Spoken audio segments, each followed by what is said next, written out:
Hey, my friends. So I have a scenario for you, a hypothetical scenario to kind of play out in your mind so that you can kind of just think about priorities of survival.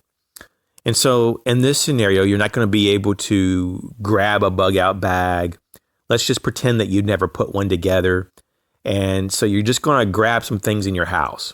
And let's say that you have this empty backpack in your hands and you have just enough time to grab up to 10 items. What 10 items would you grab? And just to clarify on our person, all that we have is our clothes, we have our watch, we have a wallet, we have a cell phone, and we have our keys and nothing else. So what 10 items would you grab? Now, you can also take in consideration anything that you have in your vehicle. If you have a vehicle and you're going to use a vehicle for the egress, you can take those things into consideration of some of the things that you're going to pick in your home. But there are people, though, that do not have vehicles. So you're going to have to figure out, if you're going to egress on foot, what makes sense for you as well. So I have 10 items that I've put on a list here, and I've given it some thought. I mean, I spent maybe like 30 minutes thinking about this. The more time that we have, I'm sure the better the list that we can come up with. But I limited myself to 30 minutes so I don't go just too overboard on this.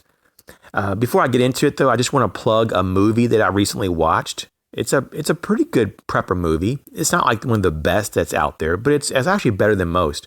And that's called Blackout. I'm not sure if you've seen it, but it's free right now to watch on YouTube.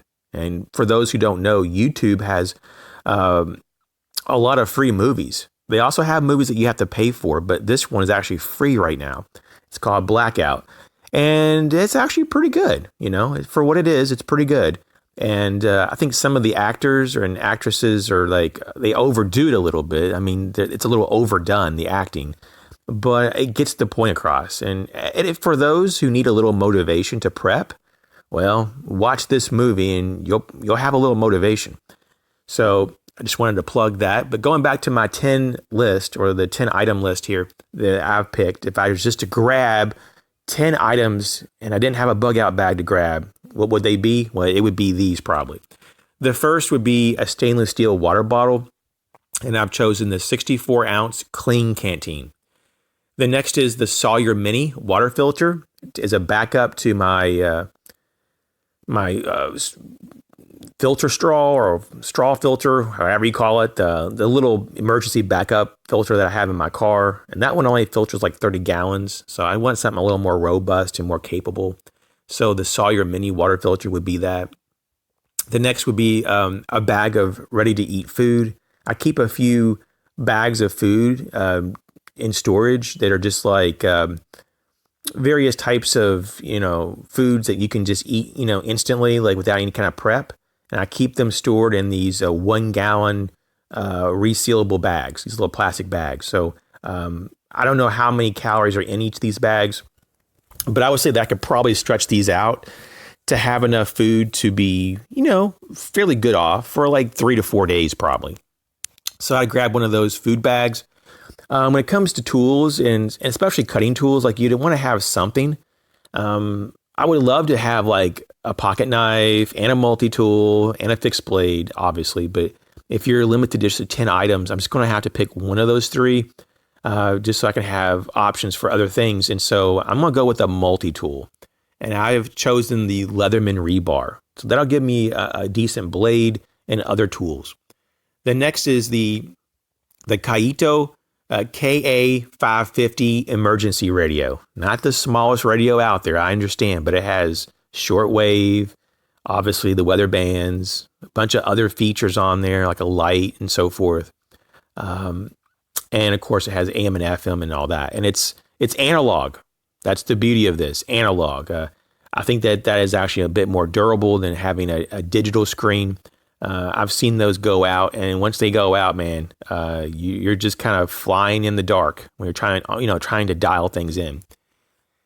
The next is a rechargeable flashlight of some type, and I'm going to go with an 18650 battery. But if you knew that this was going to be a long-term disaster or emergency, you might want to go with a flashlight that has, or uses AA batteries instead of the most common to find. But I would grab this rechargeable 18650 battery flashlight, and that would be the WildTac A1S. Of course, there's a ton of other good flashlights too out there, but this one's been really good for me. It's super bright, and I keep a couple extra packs of 18650s topped off. I would grab one of those. That would give me a lot of capability. Now, the next would be some kind of means of self-defense. And so I'm going to go with a firearm. I know some people in some locations in the world, they're not able to have firearms. So maybe that would be a crossbow or maybe a baseball bat or whatever it is that you can have or that you actually own. So for me, it would be the Glock 19. And I tell you that what I would love to have is the new Gen 5 Glock 19 with the front serrations. That's pretty cool. I don't personally own that, but I would just go with the Glock 19 that I do own, and that's it. Of course, I would grab at least a few spare magazines. That's a given. You have to have ammunition. The next item would be a comprehensive trauma kit. I wouldn't just grab one of my my minimalist trauma kits. I would go with the comprehensive one. You definitely want to have capability. Even though I have a boo-boo kit and a basic trauma kit in the car, I don't have a completely comprehensive one. So in that sense, I would definitely want to have that, and I would have that redundancy as well. And that's always good in case you come up to an accident or you have multiple injuries, you have a little more capability. The next would be a fire kit, and you never know. Maybe I'll have to ditch my car for whatever reason and have to go out in the woods and camp for a few days to weather an event.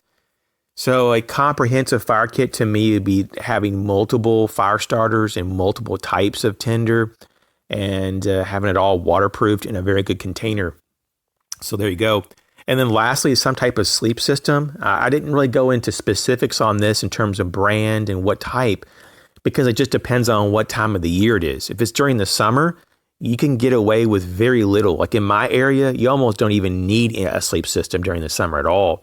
But when we're talking about early spring and late fall, and especially winter, you're going to really, really need it. I mean, like during winter, you could easily die of hypothermia.